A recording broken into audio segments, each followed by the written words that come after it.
시청자 여러분 안녕하십니까. 지금부터 저녁에 안보정론을 시작하겠습니다. 자, 이번 시간에는 말이죠. 드디어 윤석열 대통령에 대한 이 징계 소송 항소심에서 윤 대통령이 완전히 승소했습니다. 자, 이거 그러면 뭐 패소한 걸로 끝낼 수 없지 않습니까? 당연히 추미애하고 문재인 소환에다가 조사를 해야 되겠죠. 예, 이런 여론이 이제 압도적으로 제기돼야 될 것이 아닌가. 그래서 문재인 걸리는 거가 너무나 많은데 아예 부를 생각도 안 하는 이 검찰. 이거 좀 이번 이 사태를 계기로 해서, 왜냐하면 이게 2심에서는 그래도 이게 패소가 돼서 다행이지 말이죠. 사상 초유로, 그것도 정치적인 이유로 징계 처분한 거, 이런 역사가 다시 안 일어난다는 보장이 없어요. 자, 그래서 그런 점에서 추미애 이거, 그 다음에 문재인이 전부 다 소환 조사해야 된다, 이런 생각을 들고요. 그 다음에 이제 내내 마찬가지인데, 지금 유창훈이가 어제는 영장을 발부했잖아요. 자, 지난번에 이재명이 기각하듯이 기각을 기대했어요. 그랬더니 지금 네티즌들이 난리가 났습니다. 개딸. 자, 이거 이재명의 바로 마크 이 조정이 있었지 않았나 라고 판단이 될 수밖에 없어요.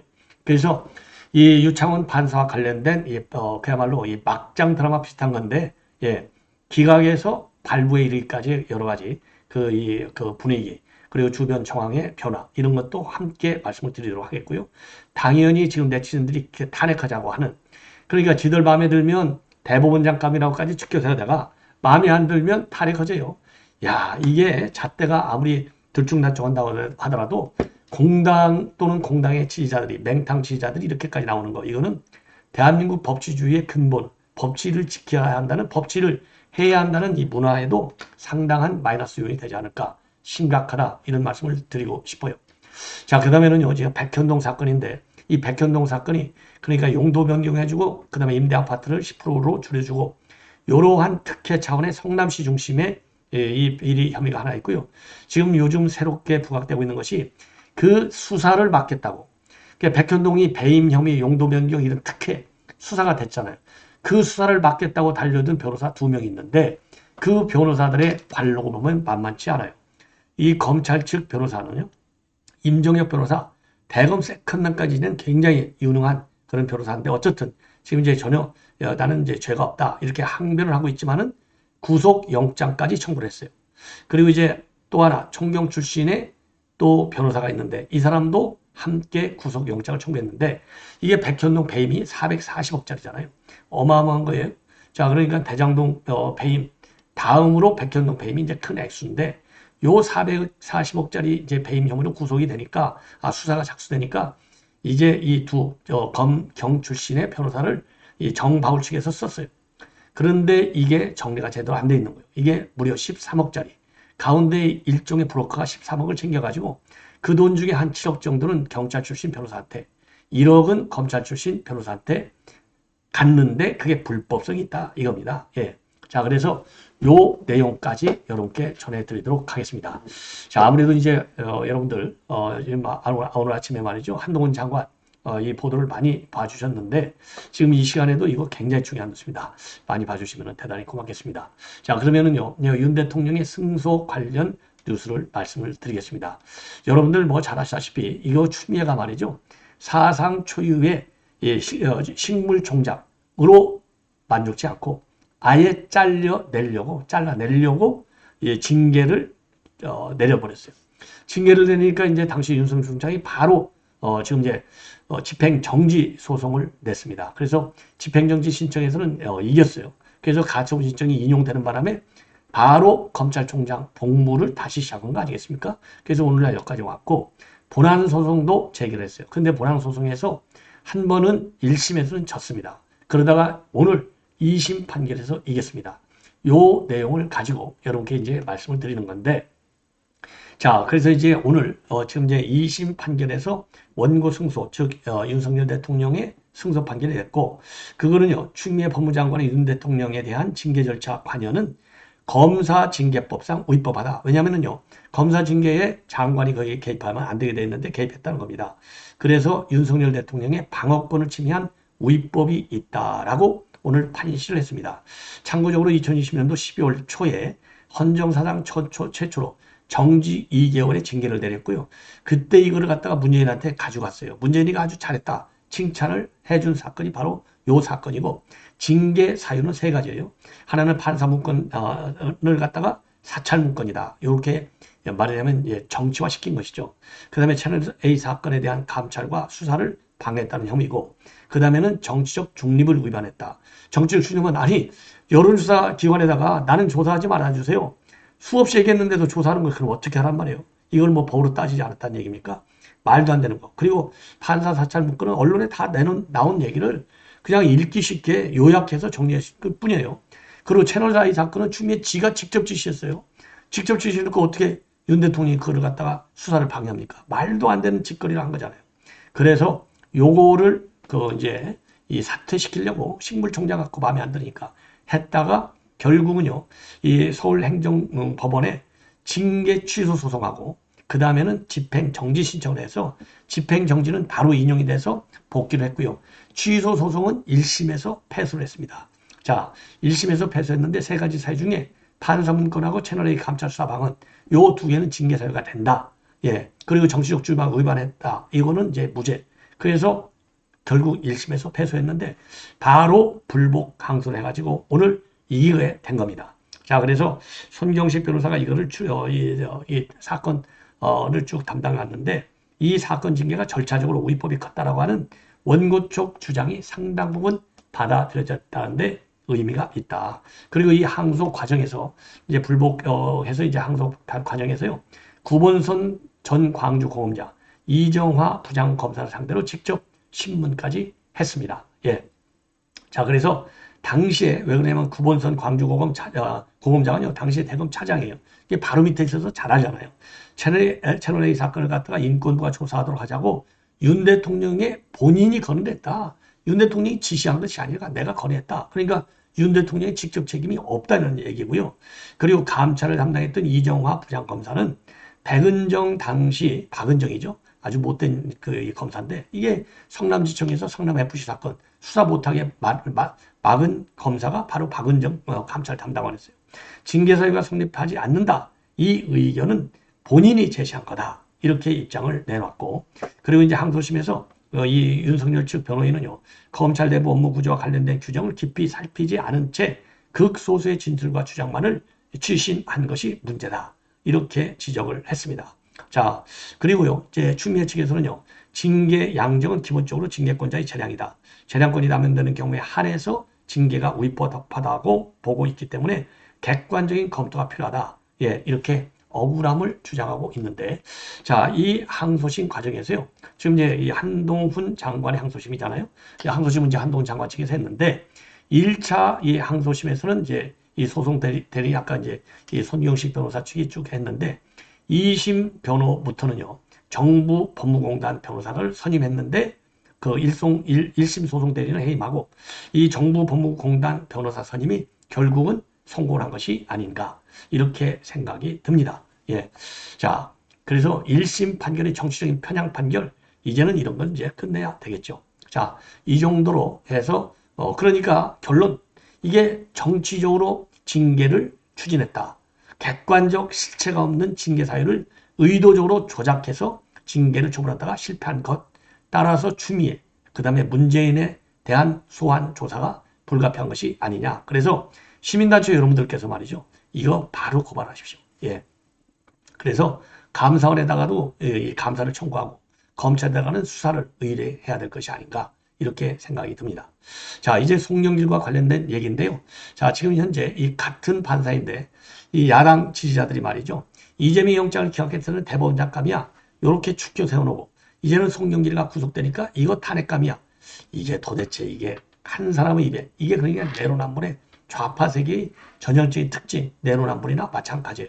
이중인격자들, 예, 거짓말쟁이들.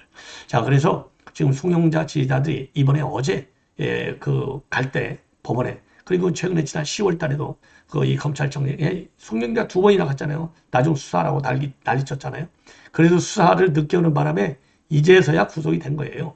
자, 그러니까 그 당시 송영길을 지지하는 이 지지자들이에요. 송영길과 함께 검찰 독재 정권, 이런 거를 들고 시위를 했습니다.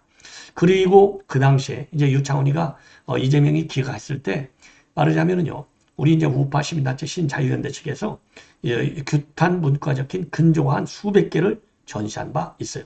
자, 이렇게 이제 이 유창훈이 가지고 이제 난리가 난 바 있습니다. 그래서 나를 좀 빨리 잡아가라. 자진 쇼까지 보냈는데 이제는 원하는 소원 성취가 됐어요. 자, 그래서 요 문제를 먼저 여러분께 이제 보도해 드릴 예정으로 있습니다. 자, 그래서 이 송영길과 관련된 이 내용을 종합적으로 이제 말씀을 드리면 참 기가 막힌 거예요. 요거는 제가 조금 자세하게 설명을 좀 해 드려야 되겠습니다. 자, 그래서 이제 결론적으로 이제 어젯밤에 본인 소원대로 이제 붙잡혀 들어갔어요. 그랬더니 판검사들에 대한 분노가 일제히 쏟아져 나오고 있습니다. 자, 판사는 당연히 이제 이 유창훈 판사에 대한 분노. 그렇게 안 봤는데 실망스럽다. 예, 실망스럽다. 그러면서 사법부는 죽었고 이대로 물러날 수는 없다. 그러면서 송영길이를 연호했다고 합니다. 어젯밤에. 그리고 이재명 지지자들이 많이 활동하는 온라인 커뮤니티가 있는데 그 중에 하나가 클리앙이에요. 클리앙이 지금 난리가 났다는 겁니다. 예, 그래서 오늘 새벽이죠. 오늘 새벽, 어제 이제 한밤중에 영장이 발부됐으니까 뭐라고 올라왔느냐? 말로 표현할 수 없는 분노가 끓어오르고 눈물이 왈칵해서 새벽부터 애꿎은 벽만 주먹으로 수십 차례 쳤다. 참 좋은 집에 사는 것 같아요. 옆에 집에서 층간소음으로 신고를 안 했네요. 예. 그리고 또 저도 한밤중에 벽을 쳐서 옆집 민원을 받았다. 자, 이런 무식한 인간들이 지금 널려 있어요. 이게 바로 개딸들이에요. 예. 그리고 검찰에 대한 불만 수위도 높아요. 마음에 들지 않으면 죄 없는 사람을 구속해도 되는 거냐. 이재명을 위해 희생하고 깨어있는 시민들의 지지를 받는 게 그렇게 눈에 거슬렸냐. 예. 그리고 또 판사한테는요. 안 그렇게 봤는데 정말 실망이고 제가 판사님을 잘못 봤다. 예. 제가 판사님을 잘못 본 게 아니라 여러분들이 이재명의 죄목을 제대로 못 본 결과가 이 결과를 낳는 거예요. 예. 자, 그리고 또 우리 국민의힘 지지자들한테도 욕을 하는 거예요. 뭐라고? 이게 남의 일 같냐? 반드시 당신들의 목숨으로 그 대가를 치르길 매일 기도하겠다. 기도라고 하는 이 성스러운 컨셉을 함부로 동원하고 있는 이 좌빨들. 정말 무식합니다. 그리고 또 클리앙에 나와 있는 얘기를 지금 소개하는 겁니다. 별건 수사, 먼지 털기식 수사, 죄명도 잘 모르겠다. 이 현실이 된기, 구치소의 탄식, 언제까지 이렇게 우리가 살아야 하느냐. 나라가 1년 만에 후진국이 됐다. 너무 비통하다. 예, 이런 글에는요. 100개가 넘는 좋아요가 달렸다고 합니다. 자, 그리고요. 검찰이 강압수사를 통해서 억지 증거를 모았다. 요런 또 가짜 뉴스도 만들어내고 있어요. 자, 그래서 제가 직접 들은 건 아니지만 다른 사이트에서 봤는데 불려가서 강압조사받은 지인이 사업체 때문에 어쩔 수 없이 허위 증언했다고 울면서 송영길에게 전화했다는데 그런 것들도 증거로 봤다. 검찰이 또 사람을 죽였고 검사들도 똑같이 죽어 나가야 한다. 야, 이거 살벌해요. 검사도 죽어야 하는데. 야, 이거 참, 이거 미친 짓 아니에요? 그리고 유창훈 분양판사령에서는 판사 누구냐? 탄핵해야 된다. 이제는 판사 탄핵의 시간이다. 그래서 이 판사 비판글이 어마어마하게 많고 있습니다. 그런데 문제는 뭐냐? 이 사람들이요. 지난번에 기각한 판사하고 같은 사람이라는 것을 모르고서 일방적으로 비판하는 글까지 올라와 있다는 겁니다. 그러니까 나중에 그걸 알고서 아이고 죄송해요. 댓글 수정할게요. 이런 얘기도 지금 올라와 있다는 거예요. 예. 죄송합니다. 자, 그리고 그래서 이게 클리앙 이 분위기를 보면 이 사람들이 같은 사람이 하는 일이냐? 도대체 이해가 안 가요. 지난번 이재명 영장 기각했을 때는요. 유창훈 판사하고 이재명은 서로 닮았다. 장래 대법원장 아니다. 쉽지 않았을 결정을 한 판사님의 용기에 찬사를 보낸다. 요렇게까지 딱 띄웠는데 지금 와서 완전히 말이 팍 달라진 거예요. 예. 자, 그리고 또 이제 이 네티즌들끼리도 싸움이 벌어져요. 돈 봉투 갖고 구속하기 어려우니 후원하는 사람들을 탈탈 털었다. 끌려간 사람들이 정치인도 아니고 일반인이라서 벌벌 떨면서 허위 증언을 했다. 그걸 바탕으로 구속했다. 이러니까 다른 네티즌들은 이재명 대표 구속영장 기각한 판사하고 똑같은 사람이야. 혹시 우리 편이 정말 잘못을 저지른 건 아니냐? 같은 생각은 안 하냐? 그런 우리가 저지른 잘못 같은 생각은 안 하냐? 함정에 빠졌다는 확신만 가득하냐? 이런 반박이 네티즌들 사이에서도 나오는 겁니다. 예. 그리고 이정근 그 사무총장 구속이 이제 집행정지가 됐어요. 남편이 이제 세상을 떠났다는 거 아니겠습니까? 요걸 가지고서도 검찰에서 뭔가 하고 있다.